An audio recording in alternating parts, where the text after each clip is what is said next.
what your country can do for you.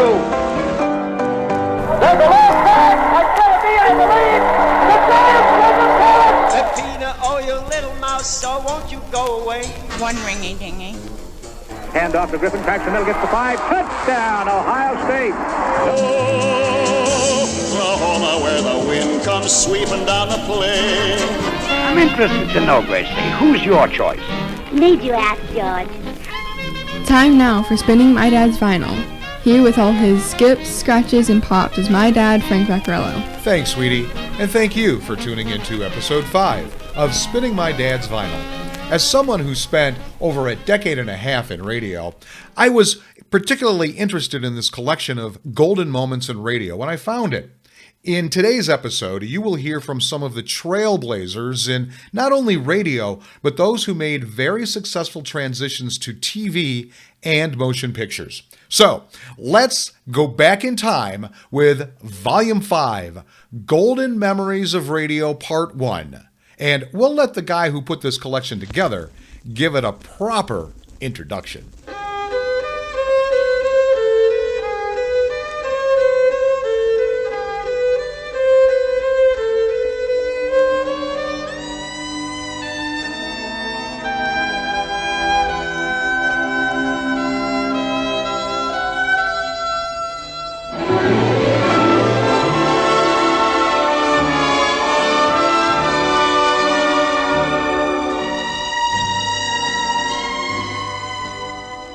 Hello again.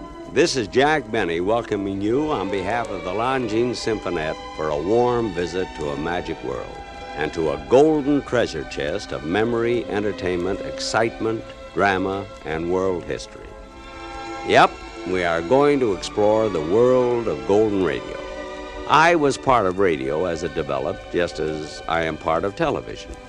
I share with Bing Crosby, Bob Hope, Red Skelton, George Burns, Lucille Ball, Arthur Godfrey, and many others a common heritage in radio.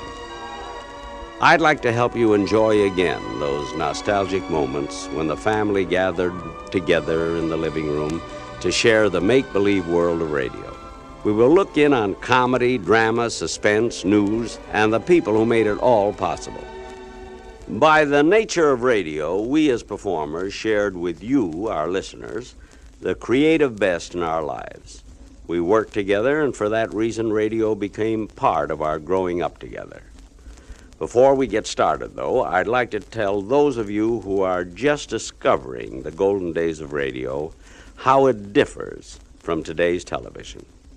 Radio was really do-it-yourself television. Instead of a big, ugly glass picture tube, you saw the performers in your own mind. You were not restricted by the boundaries of a 21-inch tube, but instead painted your own big-as-life version of each moment with that loving, creative brush we call imagination. Now, just in case you're out of practice, here's a little test to demonstrate the power of your imagination. Now, don't open that door,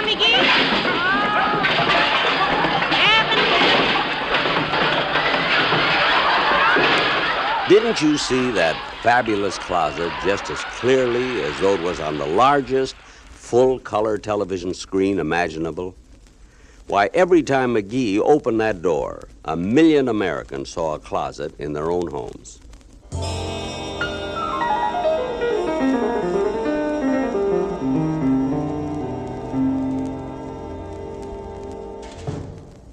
Now let's try a more ambitious test of your imaginative power. And as we do, we'll start our sentimental journey back to the golden years of radio, when that instrument was a golden cornucopia from which poured the wealth of the greatest entertainers in history. Here is Bing Crosby on his Philco Radio Time show the night he entertained 2 guests. Let me alone. I'll get it.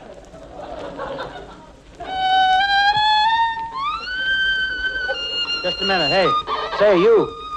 Huh? Have you ever played this number before, Bub? Played it? I made it. Well, I should have known. Jack Benny.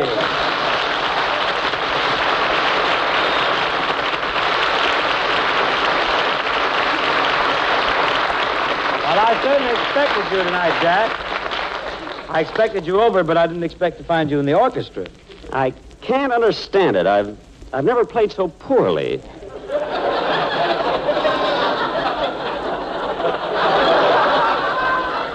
Oh, cheer up, Jack. Sure you have. Thanks, kid. But I practiced all morning to limber up. I even washed my fingers in Does.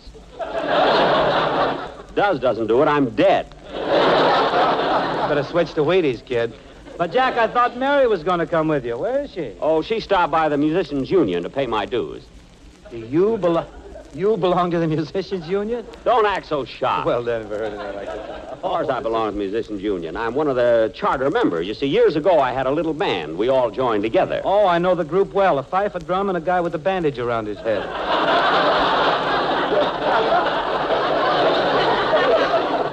So far, I've had nothing.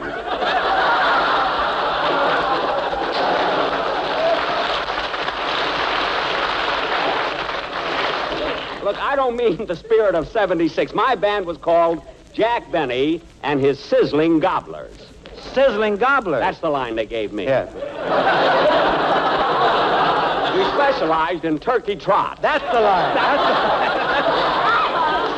And I bet your drummer had drumsticks that were really drumsticks. Yeah, he used to drive me crazy with that munching during my solo. Can't understand it. Bill Morrow used to write for me.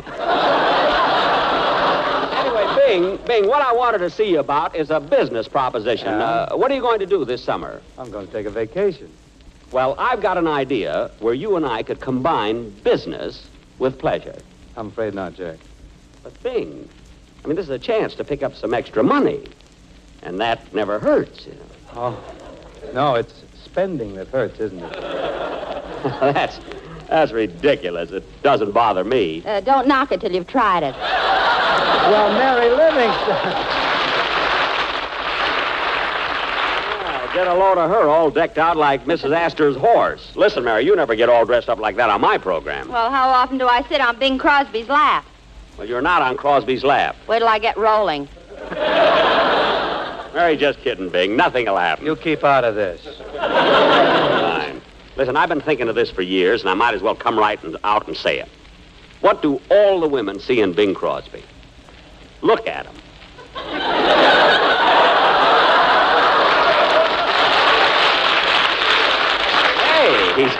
Hey, he's got blue eyes like mine, though. Blue eyes like mine. You can stop there, brother. Mary, all I want to know is, did you go to the Musicians' Union and pay my dues? Yes. All right, Mary, where's my card? Here. Just a minute, this isn't a musician's card. Oh, I forgot to tell you. They transferred you to the Plumbers' Union.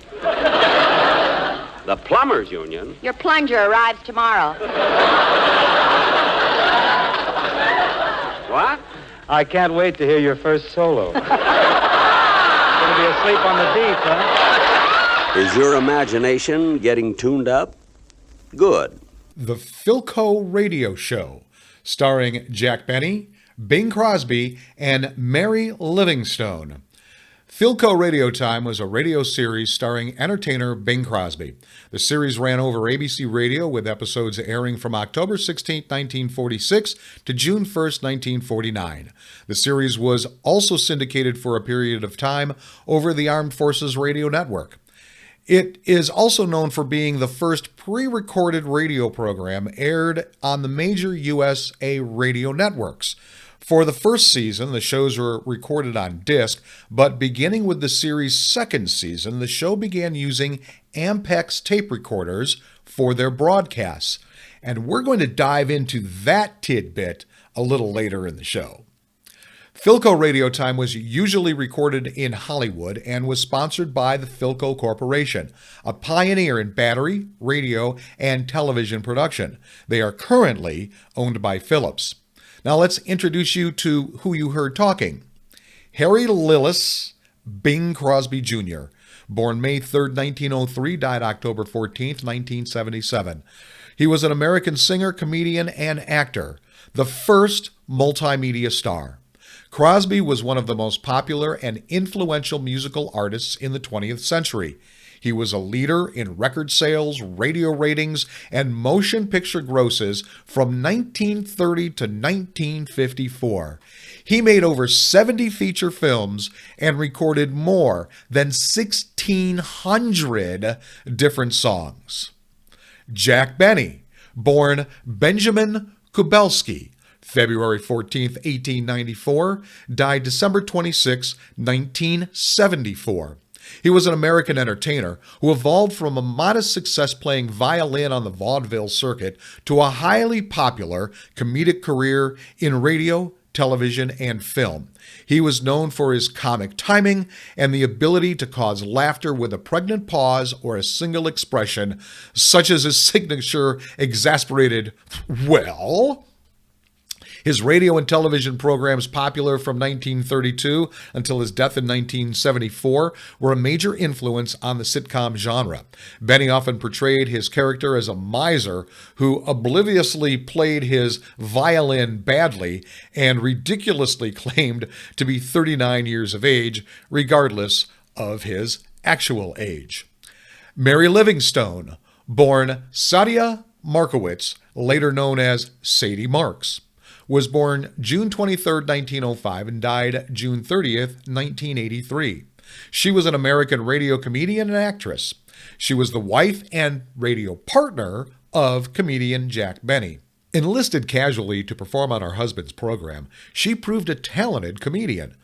But she also proved one of the rare performers to experience severe stage fright years after her career was established, so much so that she retired from show business completely after 2 decades in the public eye, almost 3 decades before her death and at the height of her husband and partner's fame.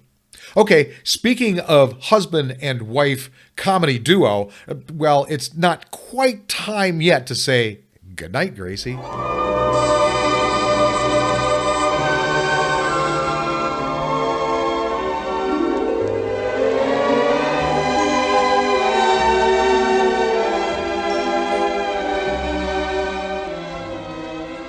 Our radio pioneered most of the kind of shows you see on television today. Humor, for example, breaks down into 2 basic formats: the variety show and the situation comedy. Both forms reached a peak in radio.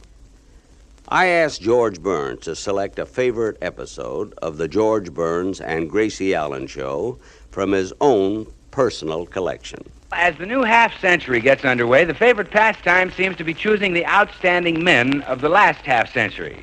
Magazines and newspapers have published their selections, but Gracie seems to think one important name has been omitted. Thomas Edison, Winston Churchill. How can they pick men like that to head the list? I'm interested to know, Gracie, who's your choice? Need you ask, George? I'm thinking of a man whose glorious romantic voice has thrilled millions. The birds are sweetly singing and perfume flowers are bringing in the wind tonight. A man whose charm and talent are world famous. Gracie, this is getting embarrassing. Only one man should top this list, Charles Boyer. Charles Boyer? Mm-hmm. You put him ahead of Edison? Yep. Edison invented electric lights. With Boyer, who needs them? Gracie, there's some pretty great men on this list. Not as great as Boyer. But look at these names. Arturo Toscanini, conductor. How do you like that? A man who punches transfers. He happens to be a musical conductor. All right, so he hums while he punches transfers. Hums Dardanella. And here's another one, Einstein. Now, what did he do? Einstein? Yes. What did he do? Uh-huh. He's the father of relativity. Oh, what does she do? Relativity, Einstein? Yeah. She's with Warner Brothers.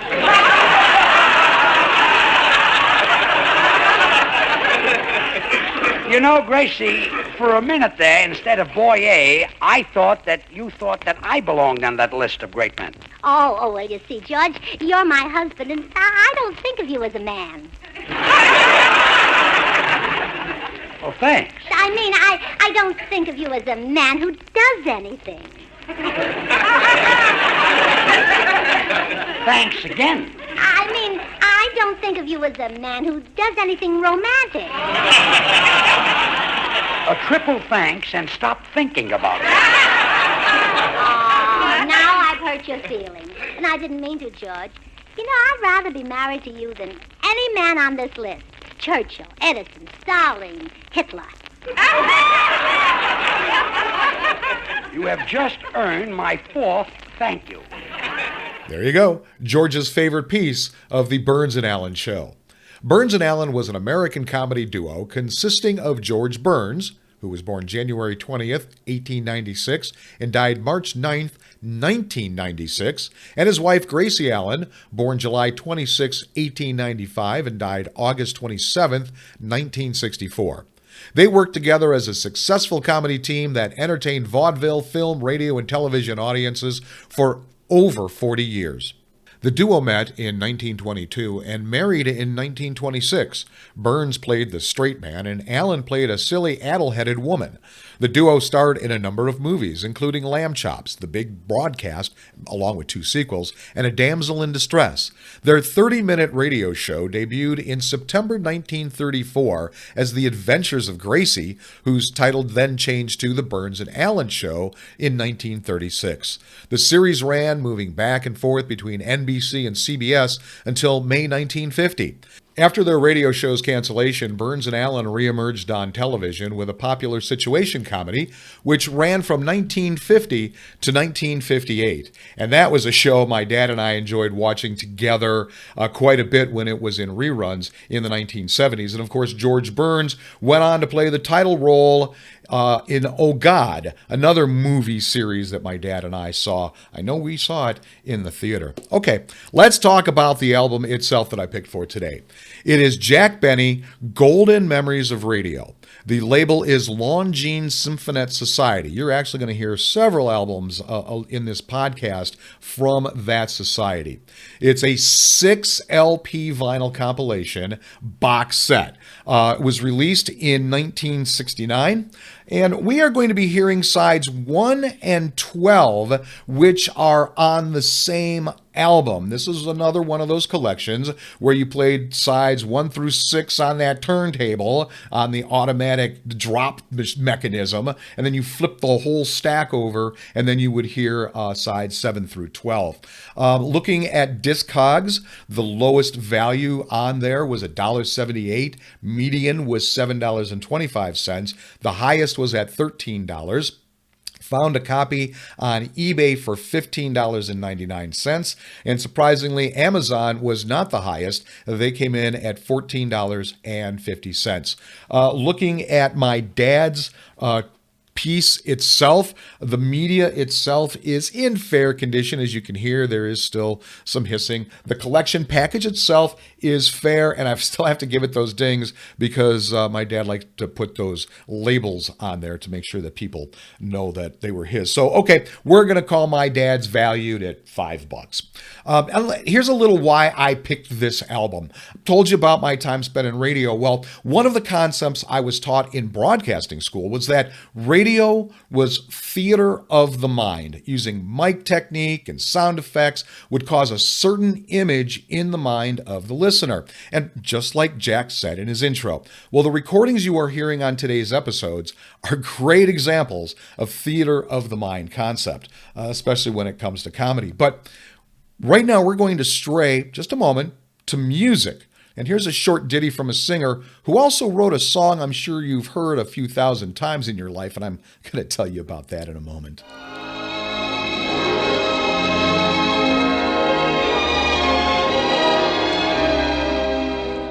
When you think of the golden age of radio, you're bound to remember the performer whose hold on the heartstrings of America spanned almost 3 generations. Vaudeville to radio, and then to television. When he died, a whole nation mourned his loss. I love to spend each Sunday with you as friend to friend. I'm sorry it's through. I'm telling you just how I feel. I hope you feel that way too. Eddie Cantor, of course. Hey, you stole my line, Jack. A short and sweet moment from Eddie Cantor, and I wanted to include that moment, even though it was real short, on this episode so I can say I played the entire first side. Eddie Cantor, born Isidore Itzkowitz on January 31st, 1892, died October 10th, 1964. He was an American comedian, dancer, singer, actor, songwriter, and illustrated song performer. That's a practice where live performers, usually both a pianist and a vocalist, were used to accompany still images projected from glass slides.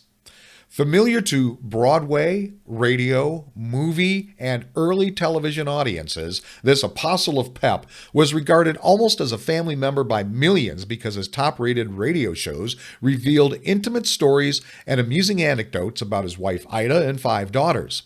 Some of his hits include Makin' Whoopee and How You Gonna Keep 'Em Down on the Farm After They've Seen Putty. He also wrote a few songs, including Merrily We Roll Along. You'll recognize that as the Merry Melodies Warner Brothers cartoon theme. That's why I really included him in this episode, because I wanted to tell you that. Okay, now time for an interesting side note. It's about the Philco radio show being the first pre-recorded radio series. Before that, those nationally syndicated radio shows were done live and usually in front of a studio audience. It was Bing Crosby who influenced the development of the post-war recording industry. After seeing a demonstration of a German broadcast quality reel-to-reel tape recorder brought to America by John Mullen, he invested $50,000 in a California electronics company called Ampex to build copies. He then convinced ABC to allow him to tape his shows. He became the first performer to pre-record his radio shows and master his commercial recordings onto magnetic tape.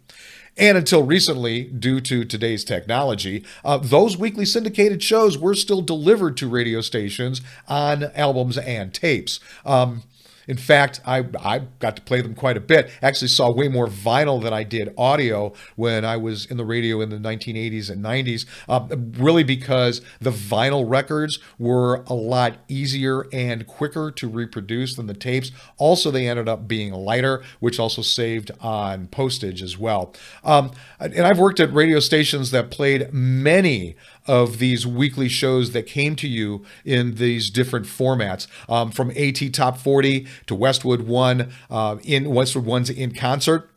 Actually, I was just having a conversation with my girlfriend a couple of weeks ago about this media. She thought that Casey Kasem's weekly Top 40 was done live. Well, of course, you thought it. It was meant to sound like it was live. Well, I informed her that we would get the entire show on a couple of albums, actually even up to a couple of days before we played it. They came completely produced with all the national commercials built in. All we did was add our local commercials when they were called for on the log. So thought you might find that interesting that some of who we are hearing today were so influential on some of the technological changes in the radio industry that lasted for years. Okay, now we're going to flip the album over for a few minutes before we come back and finish side one.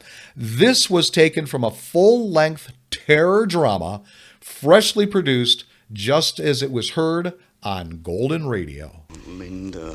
No. You let me go. Let me go. I don't want you, you fool. You're not through with me. I'm through with you. Linda, you're my wife. Huh? Is that supposed to hold me to you? Why do you think I married you? You loved me. You must have loved me. I loved you about as much as that canary up there loves its cage. Stop that. I told myself I'd stay with you a year. For 5 years? Yeah, We've been 5 years, because you threw me a curve. You started to make more than I ever thought you could make. But now I've had a belly full. So goodbye, mister. I'm cashing in. Linda, you don't mean that. One side, bookkeeper. I'm headed for Vegas. You're no good. I know you're no good, but heaven help me, I love you. I've never loved anybody else. Get out of my way. No, I won't let you go. You've got to stay. Take your hands off me. You're no good. You cost me my self-respect, but you're going to stay with me. Keep your hands off me. You'll stay with me, or I'll cut you off without a cent. You'll never get a dime from me, not a dime. Now, stop that. Stop laughing. You fat-headed sap. You stop that. You're going to cut me off without a cent, are you? Oh, you fool. I've got everything that belongs to you now. You hear me? Everything. What are you talking about? What are you saying? This house. It's in my name, isn't it? The car. It's in my name, isn't it? You wouldn't. Wouldn't I? Well, listen to this, my darling husband. I cleaned out the bank account yesterday. No. Every cent of it. I won't be in the street. You will. This is my house. Get your things and get out of here. Why? I'll kill you. No. I'll kill you. You stop it. No! No! Let me go. Let me go! My Egyptian cat! Broken! It was your aunt. You pushed me against it, you! You and your stupid cat statue. We're talking about our marriage. You broke my Egyptian cat. All right, I broke it. it. They're more important to you. I'll break them all. No! No! No! No! Oh, what are you doing? Stop it! I'll stab you! My face. Broken. Oh, broken. My lovely cats. My babies. My babies. The way you clawed me. Blooded. My babies. Is that what they were to you? Babies. A cat. That's what you are. Mother of cats. A cat. That's what you are, a cat. A big white cat. You think like one. You screech like one. You claw like one. You even look like one. Your eyes. I never realized before. Your cat's eyes. That's what they are, cat's eyes. A cat. I didn't marry a woman. I married a cat. You're a cat. A backyard, back fence cat. That's enough of that. Stop saying it. A cat. Stop staring at me like that. Stop staring at me. Arch Oboler presents Catwife. True theater of the mind. And Arch Oboler was pretty good at it. He was born December 7th, 1907, died March 19th, 1987. He was a playwright, screenwriter, novelist, producer, and director who was active in radio, films, theater, and television. He generated much attention with his radio scripts, and his work in radio remains the outstanding period of his career. Praised as one of broadcasting's top talents, he is regarded today as a key innovator of radio drama. Now, the version you just heard was not the original Boris Karloff edition from those Lights Out broadcasts. Boris Karloff did that version in 1938. The best I could determine, the version you just heard was done in the 1940s sometimes. And it also starred a couple of different people. Vic Perrin, who was born April 26, 1916, died July 4th, 1989. He was an American radio, film, and television actor, perhaps best remembered for providing the control voice in the original version of the television series The Outer Limits, which aired 1963 to 1965. He was also a radio script writer, as well as a narrator in feature films and for special entertainment and educational projects, such as the original Spaceship Earth and Universe of Energy rides at Epcot at the Walt Disney World Resort in Florida. During the 1940s and 1950s, Perrin was a regular performer on many commercial radio programs. In 1941, he became a staff announcer for NBC, staying there for several years before moving to ABC and becoming chief announcer at the Blue Network. Virginia Lee Gregg was born March 6, 1916, died September 15, 1986. She was an American actress known for her many roles in radio dramas and television series. Gregg was a prolific radio actress heard on such programs as The Adventures of Sam Spade, Dragnet, Dr. Kildare, Gunsmoke, The Jack Benny Program, and a half dozen more. She did feature films, and Wikipedia says, on television, Gregg appeared in nearly every narrative television series in the late 50s through the early 70s, including Rockford Files, Maverick, My Favorite Martian, The Twilight Zone, and Kung Fu.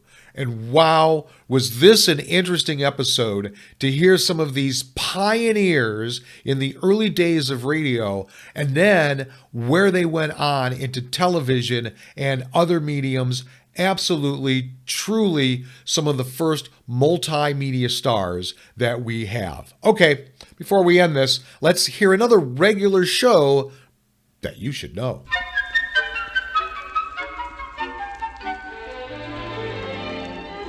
Now, very early in the development of radio came two characters called Sam and Henry. Once the name was changed to Amos and Andy, a new national pastime was invented. Why, I can remember walking past motion picture theaters in the 30s and seeing the signs that promised to stop the movie and turn on the radio when it came Amos and Andy time. You know, Andy, it's a great thing for us, this job with the construction company. Oh, yeah, and I like that Mr. Carter, the head of the company. He sure was nice to us when he gave us the tools this morning. Oh, yeah, he is a real gentleman. I tell you, I'll get it. Hello, George Kingfish Stevens speaking. Hello, this is Mr. Carter of the Carter Construction Company. Oh, yes, Mr. Carter, how's you this evening? See here, what are you and Brown trying to pull? Why didn't you show up on that porch wrecking job this morning? Well, you see, excuse me, you said something about slowing up on that porch wrecking job. I said, why didn't you and Brown show up on that porch wrecking job? Well, Miss Carter, excuse me, we got a bad disconnection here. Can't you hear what I'm saying? Yeah, I can hear what you were saying, but I know you ain't saying what I was hearing. Hello? Hello? Look, Miss Carter, the phone's all messed up here. I tell you what, I'll hang up and you call me right back. Very well. What's the trouble, Kingfish? Oh, I don't know, Andy. The phone is messed up or my ears done jammed up on me. You take the call when the man calls back. Okay, I'll, wait a minute. Hello, Andy Brown speaking. Oh, it's you, Brown. Can you hear what I'm saying? Oh, yes, sir. Yes, sir. You coming through fine. Good. Now, what is it you want to tell me? I want to know why you and Stevens didn't show up to wreck that porch this morning. Hold the phone. Kingfish, get back on here. This man is all confused. Hello, Miss Carter. Stevens back on here. Look, Stevens, what's going on? You and Brown are completely confused. We is confused. You is the one that's confused. We spent the whole day today wrecking the porch over at 4565 Amsterdam Avenue. 4565 Amsterdam Avenue? That's fine. Well, thank you, sir. That's just great. Yeah, we thought it was a nice job, yeah. The porch you were supposed to wreck was at 666 Riverside Drive. Miss Carter, is you there? Yes? Well, Miss Carter, this time let's both hang up and don't nobody call nobody back.